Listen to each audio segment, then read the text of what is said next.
Hello, ഇന്ന് പഴയ നൈറ്റികൾ വെച്ചിട്ട് ചെയ്തെടുക്കാൻ പറ്റിയിട്ടുള്ള കുറച്ച് യൂസ്ഫുൾ ഐഡിയകളുമായിട്ടാണ് വന്നിരിക്കുന്നത്. ഇത് ഒരുപാട് പഴക്കമുള്ളതൊന്നുമല്ല. നമ്മൾക്ക് ടൈറ്റായതും വാഷ് ചെയ്യുമ്പോൾ ഇറക്ക് കുറഞ്ഞതൊക്കെ ആയിട്ടുള്ള നൈറ്റികൾ ഉണ്ടാവുമല്ലോ, അങ്ങനത്തത് എടുക്കാം. നല്ല പഴയത് വെച്ചിട്ട് ചെയ്യുന്നതും ഞാനിതിൽ കാണിക്കുന്നുണ്ട്. അപ്പോൾ എല്ലാവരും വീഡിയോ ഫുള്ളായിട്ട് കാണുക. ചാനൽ ഇതുവരെ സബ്സ്ക്രൈബ് ചെയ്തിട്ടില്ലെങ്കിൽ ഒന്ന് സബ്സ്ക്രൈബ് ചെയ്യാനും ഷെയർ ചെയ്യാനും ലൈക്ക് ചെയ്യാനും മറക്കരുത്. അപ്പോൾ നമുക്ക് ഓരോന്നോരോന്നായിട്ട് കാണാം. അപ്പോൾ ഞാനൊരു 5-6 നൈറ്റികൾ എടുത്തിട്ടുണ്ട്. നമ്മളിത് കട്ട് ചെയ്യുന്നതിന് മുന്നേ ഒന്ന് അയൺ ചെയ്തെടുക്കാം. നമുക്ക് ആദ്യത്തെ ഐഡിയ നോക്കാം. ഞാനിതാ ഒരു നൈറ്റി അയൺ ചെയ്തെടുത്തിട്ടുണ്ട്. ഇതൊന്ന് നടുമടക്കി കൊടുക്കുക. ഒന്ന് ചുളിവുകളൊന്നും ഇല്ലാതെ എല്ലാ ഭാഗവും ഒന്ന് ഒപ്പാക്കിയെടുക്കുക. ഭാഗവും ഒപ്പാണോ നോക്കണം, കാരണം നമ്മൾ അടിയിലെ ഭാഗം കട്ട് ചെയ്ത് കളയുന്നില്ല. ഇത് ഓൾറെഡി മടക്കി തയ്ച്ചിട്ടുള്ളതുകൊണ്ട് പിന്നെ തയ്ക്കേണ്ട ആവശ്യമില്ല. അതുകൊണ്ട് ഈ ഭാഗം ലെവൽ ചെയ്ത് വെച്ച് കൊടുക്കുക. ഇത് വെച്ചിട്ട് ഞാനിപ്പോൾ ഒരു സ്കേർട്ടാണ് സ്റ്റിച്ച് ചെയ്യുന്നത്. നിങ്ങൾക്ക് എത്രയാണ് ലെങ്ത്ത് വേണ്ടതെന്നുള്ളത് നോക്കിയിട്ട് അത് മാർക്ക് ചെയ്ത് കൊടുക്കുക. ഞാനിപ്പോൾ ഇത് 39 ഇഞ്ചിലാണ് മാർക്ക് ചെയ്യുന്നത്. താഴേന്ന് മേലേക്ക് മാർക്ക് ചെയ്തെടുക്കുക. 39 ഇഞ്ച് മാർക്ക് ചെയ്ത് കൊടുക്കുക. 1.25 ഇഞ്ച് നമുക്ക് ഇവിടെ മടക്കി തുന്നാൻ വേണം, കാരണം ഇലാസ്റ്റിക് വെച്ച് കൊടുക്കാൻ വേണ്ടിയിട്ട്. അടിയിൽ പിന്നെ മടക്കി തുന്നാനുള്ള സ്പേസ് വിടേണ്ട ആവശ്യമില്ല. ഓൾറെഡി നമ്മളത് മടക്കിയിട്ടുള്ളതാണ്. ഇത് അരവണ്ണം ഇത് മൊത്തത്തിൽ ഞാൻ എടുക്കുന്നുണ്ട്. ഷേപ്പ് ചെയ്ത് കട്ട് ചെയ്യല്ല ചെയ്യുന്നത്, ജസ്റ്റ് നടുമടക്കിയിട്ട് ഇലാസ്റ്റിക് ഇട്ട് കൊടുക്കുകയാണ് ചെയ്യുന്നത്. അപ്പോൾ നിങ്ങൾക്ക് അലൈനായിട്ട് തയ്ക്കണമെന്നുണ്ട്. ചെറിയ കുട്ടികൾക്ക് തയ്ക്കുകയാണെങ്കിൽ ഇവിടെ അരവണ്ണം മാർക്ക് ചെയ്തിട്ട് ഇങ്ങനെ ഷേപ്പ് ചെയ്തിട്ട് കട്ട് ചെയ്ത് കൊടുക്കാം.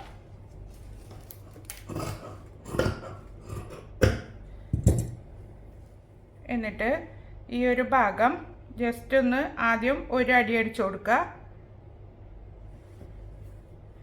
ഇതൊന്ന് ജസ്റ്റ് ഇങ്ങനെ ഒന്ന് മടക്കി വയ്ക്കുക. എന്നിട്ട് ഒരടി അടിച്ചു കൊടുക്കുക. എന്നിട്ട് ഒരു 1.25 ഇഞ്ചിൽ അല്ലെങ്കിൽ 1 ഇഞ്ചിൽ ഇതാ ഇതുപോലെ ഒന്ന് മടക്കിയിട്ട് സ്റ്റിച്ച് ചെയ്തെടുക്കുക. എന്നിട്ട് എലാസ്റ്റിക് ഇട്ട് കൊടുക്കുക വേണ്ടുള്ളൂ. ഇല്ല വേറൊരു പണിയില്ല. എളുപ്പത്തിൽ നമുക്കൊരു സ്കേർട്ട് റെഡിയാക്കി എടുക്കാം. ഞാനിത് സ്റ്റിച്ച് ചെയ്തിട്ട് കാണിക്കാം. ഇതാ സ്കേർട്ട് സ്റ്റിച്ച് ചെയ്തെടുത്തിട്ടുണ്ട്. ഇലാസ്റ്റിക്കൊക്കെ ഇട്ടെടുത്തിട്ടുണ്ട്. എളുപ്പത്തിൽ നമുക്ക് തയ്ച്ചെടുക്കാൻ പറ്റിയൊരു സ്കേർട്ടാണ്. ഇതിപ്പോൾ സ്കേർട്ട് തയ്ക്കാൻ അറിയാത്തവരാരെങ്കിലും ഈ വീഡിയോ കാണുന്നുണ്ടെങ്കിൽ ഒന്ന് കമൻറ്റ് ചെയ്താൽ മതി. ഞാൻ ഡീറ്റെയിൽഡ് ആയിട്ടുള്ള വീഡിയോ അപ്ലോഡ് ചെയ്യാം. ഇത് ജസ്റ്റ് നമുക്കൊന്ന് അരവണ്ണം മടക്കി അടിച്ചിട്ട് ഇലാസ്റ്റിക് ഇട്ട് കൊടുക്കുന്ന ഒരു പണി മാത്രമേ ഉള്ളൂ. കാരണം നമ്മൾ നൈറ്റ് തയ്ക്കുമ്പോൾ ഓൾറെഡി സൈഡൊക്കെ കൂട്ടി തയ്ച്ചിട്ടുള്ളതല്ലേ, അതൊന്നും നമ്മൾ കട്ട് ചെയ്ത് കളഞ്ഞിട്ടില്ല. പിന്നെ അടുത്ത ഐഡിയ നോക്കാം. അടുത്ത ഞാൻ ഈ നൈറ്റി വെച്ചിട്ടാണ് ചെയ്യുന്നത്. ഇതൊരു പലാസോ പാൻറ്റ് പോലെയാണ് കട്ട് ചെയ്തെടുക്കുന്നത്. ഇത് നേരത്തെ ചെയ്തതുപോലെ തന്നെ രണ്ടാക്കി മടക്കിയിടുക. ഇത് മടക്കിയിടുമ്പോൾ അടിവീതിയാണ് മേലേക്ക് വരേണ്ടത്. കാരണം നമുക്ക് അരവണ്ണം ബോട്ടത്തിന് അടയാളപ്പെടുത്താൻ വേണ്ടിയിട്ട് ഈ ഒരു ഭാഗമാണ് മേലേക്കാക്കിയിട്ട് മടക്കി കൊടുക്കേണ്ടത്. നമുക്ക് ബോട്ടവും പാവാടയും മാത്രമല്ല കേട്ടോ, ഇപ്പോൾ ചെറിയ കുട്ടികളുണ്ടെങ്കിൽ പെറ്റിക്കോട്ട് പോലുള്ള ഉടുപ്പുകളൊക്കെ അവർക്ക് തയ്ച്ചു കൊടുക്കാം. അത് നമുക്ക് ഈ മടക്കി അടിച്ചിട്ടുള്ള ഭാഗം ഒന്ന് കട്ട് ചെയ്ത് കൊടുക്കാം. നമുക്ക് ലെങ്ത്ത് മാർക്ക് ചെയ്ത് കൊടുക്കാം. ഒരു 40 ഇഞ്ച് ലെങ്ത്താണ് എനിക്ക് വേണ്ടത്. 40 ഇഞ്ച് ഞാൻ അവിടെ മാർക്ക് ചെയ്തിട്ടുണ്ട്. ഇലാസ്റ്റിക് മടക്കി തുന്നാൻ വേണ്ടിയിട്ട് ഒരു 2 ഇഞ്ച് വെച്ചിട്ട് ആദ്യം ഒന്ന് മാർക്ക് ചെയ്ത് കൊടുക്കുക. ഇത് നമ്മൾ മടക്കി അടിക്കാനുള്ളൊരു സ്പേസാണ്. താഴെ 1 ഇഞ്ച് മടക്കി അടിക്കാനും മേലെ 2 ഇഞ്ചും മാർക്ക് ചെയ്ത് കൊടുക്കണം. ലെങ്ത്തിലൂടെ 3 ഇഞ്ച് കൂട്ടിയിട്ട് വേണം മാർക്ക് ചെയ്ത് കൊടുക്കാൻ. ഇവിടെ അരവണ്ണം മാർക്ക് ചെയ്തെടുക്കുക. ഞാനൊരു 14 ഇഞ്ചാണ് അരവണ്ണം മാർക്ക് ചെയ്യുന്നത്. എന്നിട്ട് ഈ 2 ഇഞ്ച് മടക്കി തുന്നാൻ വേണ്ടി വിട്ടിട്ടുള്ള ഭാഗത്തു നിന്നാണ് നമ്മൾ ക്രോച്ച് ഏരിയ മാർക്ക് ചെയ്ത് കൊടുക്കേണ്ടത്. അതൊരു 16 ഇഞ്ചാണ് എടുക്കുന്നത്.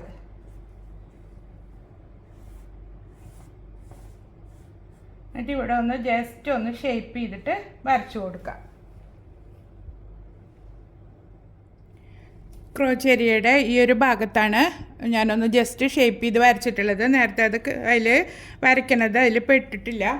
ഇതിങ്ങനെയാണ് ഇവിടുന്ന് ഇങ്ങനെ ജസ്റ്റ് ഒന്നിങ്ങനെ വരച്ച് കൊടുക്കുക. നമ്മൾ നല്ല തുണിയിലൊക്കെ തയ്ക്കുമ്പോൾ ഇവിടെ അളവെല്ലാം മാർക്ക് ചെയ്തിട്ട് നമുക്ക് തയ്ച്ചു കൊടുക്കാം. ഇതിപ്പോൾ ജസ്റ്റ് നമ്മളിങ്ങനെ ഒരു റീയൂസ് ചെയ്യാൻ വേണ്ടി ചെയ്യുന്നതായതുകൊണ്ട് ഇവിടെ അധികം സ്പേസും ഇല്ല. അതുകൊണ്ട് ജസ്റ്റ് ഒന്ന് ഷേപ്പ് ചെയ്ത് വരച്ചു കൊടുത്താൽ മതി. എന്നിട്ട് ഈ ഷേപ്പ് ചെയ്ത ഭാഗത്തു നിന്ന് അടിവീതിയിലേക്ക് മാർക്ക് ചെയ്ത് കൊടുക്കണം. അടിവീതി നമ്മളിവിടെ മാർക്ക് ചെയ്തിട്ടുണ്ട്. അതിൽ ഒരു 10 ഇഞ്ച് മാർക്ക് ചെയ്ത് കൊടുക്കുക. താഴത്തെ ലൂസാണ് നമ്മൾ 10 ഇഞ്ച് മാർക്ക് ചെയ്ത് കൊടുക്കുന്നത്. എന്നിട്ട് നമ്മൾ ഈ ക്രോച്ച് ഏരിയ മാർക്ക് ചെയ്ത ഭാഗത്തുനിന്ന് അടിവീതി മാർക്ക് ചെയ്തിട്ടുള്ള ഭാഗത്തേക്ക് ഷേപ്പ് ചെയ്തിട്ട് വരച്ചു കൊടുക്കുക.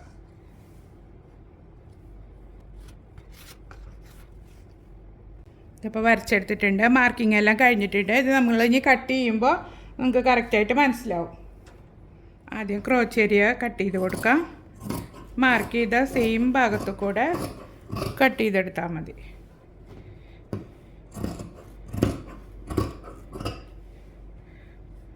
കോട്ടൺ തുണിയാകുമ്പോൾ മാത്രമേ ഇത് മൂവ് ചെയ്യുള്ളൂ. അല്ലെങ്കിൽ ഇത് നമ്മൾ ഇളക്കാനൊന്നും പാടില്ല. അങ്ങോട്ടും ഇങ്ങോട്ടൊക്കെ എന്താ പറയുക, സ്ലിപ്പായി പോയി കഴിഞ്ഞാൽ മെഷർമെൻറ്റൊക്കെ തെറ്റിപ്പോവും. ഇതിപ്പോൾ കോട്ടൻ്റെ തുണിയായതുകൊണ്ട് ഓൾറെഡി നമ്മൾ കഴുകി കുറച്ച് യൂസ് ചെയ്തിട്ടുള്ള തുണിയല്ല, അതുകൊണ്ട് മടക്കിയിട്ട് അതേപോലെ തന്നെ കിടക്കുന്നുണ്ട്. അതുകൊണ്ടാണ് ഞാനിത് മൂവ് ചെയ്തത്. ഇനി നമുക്ക് ഇവിടുന്ന് അടിവീതിയിലേക്ക് കട്ട് ചെയ്ത് കൊടുക്കാം.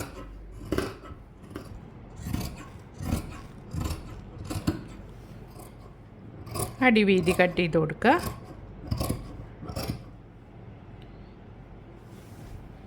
ഇതിനി സെപ്പറേറ്റ് ചെയ്തിട്ട് നല്ല ഭാഗം കൂടെ കൂട്ടി വെച്ചിട്ട് സ്റ്റിച്ച് ചെയ്തെടുക്കുക. ആദ്യം ക്രോച്ച് ലെങ്ത്ത് സ്റ്റിച്ച് ചെയ്തെടുക്കുക. അതിനുശേഷം അടിവീതി മടക്കി തയ്ച്ചിട്ട് ഇലാസ്റ്റിക്കിൻ്റെ ഭാഗം മടക്കി തയ്ക്കുക. എന്നിട്ട് ഇലാസ്റ്റിക് ഇട്ടിട്ട് തയ്ച്ചെടുക്കുക. അത്രേ ഉള്ളതിൻ്റെ പണി.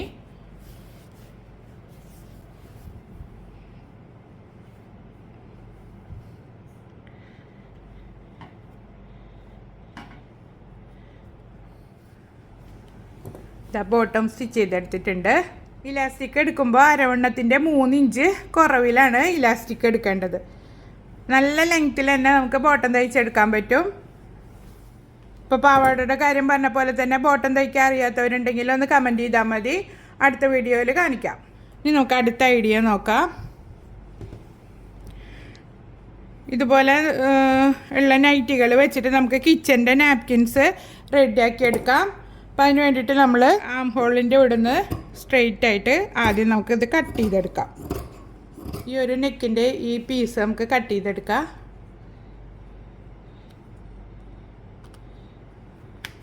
ജസ്റ്റ് ഇങ്ങനെ ഒന്ന് വലിച്ചു കൊടുത്താൽ മതി, അതുകൊണ്ട് പോന്നോളൂ. എന്നിട്ടിത് മടക്കിയെടുക്കുക.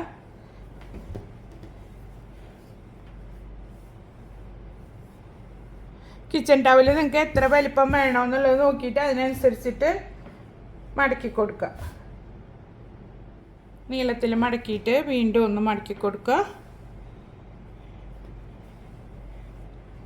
വലിയ പീസുകൾ വേണമെന്നുണ്ടെങ്കിൽ ഇതാ ഇങ്ങനെ തന്നെ കട്ട് ചെയ്തെടുക്കുക. ഈ സൈഡ് കട്ട് ചെയ്തിട്ട് 4 സൈഡും കട്ട് ചെയ്തെടുത്താൽ മതി.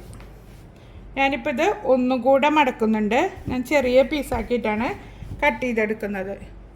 ഇതിന് മുന്നേ ഞാൻ വേറെ നൈറ്റ് കട്ട് ചെയ്തതിൻ്റെ വലിയ പീസുകൾ ഉണ്ട് എൻ്റെ കയ്യിൽ. അതുകൊണ്ട് ഞാൻ ഇതുപോലെ ചെറിയ ടവൽസാക്കി എടുക്കുന്നത്. ഇപ്പോൾ നൂല് പിന്നി പോരുന്ന തുണിയാണെങ്കിൽ ഒന്ന് 4 സൈഡും ഒന്ന് അടിച്ചെടുത്തോളൂ. കട്ടി കൂടുതലായ കാരണം വെട്ടിയെടുക്കാൻ ഇത്തിരി ഒരു പാടുണ്ട്. ഇപ്പോൾ ഇതാ പകുതി വെട്ടിയെടുത്തിട്ടുണ്ട്. എന്നിട്ട് ഇതുപോലെ ചെറിയ ചെറിയ പീസസ് ആക്കിയിട്ട് കട്ട് ചെയ്തെടുത്താൽ മതി. ഇതിൻ്റെ വലിപ്പമൊക്കെ നമ്മൾ ഇഷ്ടത്തിനനുസരിച്ചിട്ട് കട്ട് ചെയ്തെടുക്കുക. ചെറിയ ചെറിയ പീസാക്കിയിട്ട് എടുക്കണമെങ്കിൽ അതുപോലെ എടുക്കുക. യൂസ് ചെയ്തിട്ട് നമുക്ക് കളയാമല്ലോ. അപ്പോൾ എണ്ണയൊക്കെ പോയതുണ്ടെങ്കിലൊക്കെ തുടച്ച് കഴിഞ്ഞാൽ പിന്നെ അത് കഴുകാനൊന്നും നിൽക്കണ്ട. ഇതപ്പോൾ ഞാനെല്ലാം കട്ട് ചെയ്തെടുത്തിട്ടുണ്ട്. പല വലിപ്പത്തിലാണ് കട്ട് ചെയ്തെടുത്തിട്ടുള്ളത്. ഇതാ ഇത്രയും പോകുന്ന ടവലുകൾ പോലെയും പിന്നെ കുറച്ച് വലിയ പീസാക്കിയിട്ടും ഒരെണ്ണം കട്ട് ചെയ്തെടുത്തിട്ടുണ്ട്. നമ്മൾ വെറുതെ നൈറ്റികൾ കളയുമ്പോൾ ഇങ്ങനെയുള്ള യൂസ്ഫുള്ളായിട്ടുള്ള കാര്യങ്ങളൊക്കെ ചെയ്താൽ കുറച്ച് നാൾ തുടച്ചിട്ട് നമുക്കിത് കത്തിച്ച് കളയാമല്ലോ. ഈ സൈഡിൽ നിന്ന് നൂല് പോരുന്നുള്ള ടൈപ്പ് തുണിയാണെങ്കിൽ ജസ്റ്റ് ഇങ്ങനെ ഒന്ന് മടക്കി അടിച്ചു കൊടുക്കുക. അപ്പോൾ ശരിക്കും നമ്മൾ കടയിൽ നിന്ന് വാങ്ങിക്കുന്ന ടവല് പോലെ തന്നെ ഉണ്ടാവും. അപ്പോൾ ഈ 3 ഐഡിയകളും ഇഷ്ടപ്പെട്ടിട്ടുണ്ടാവും എന്ന് കരുതുന്നു. ഇഷ്ടപ്പെട്ടിട്ടുണ്ടെങ്കിൽ കമൻസിലൂടെ അറിയിക്കുക. അപ്പോൾ അടുത്തൊരു വീഡിയോയുമായിട്ട് വീണ്ടും കാണാം. Thank you for watching.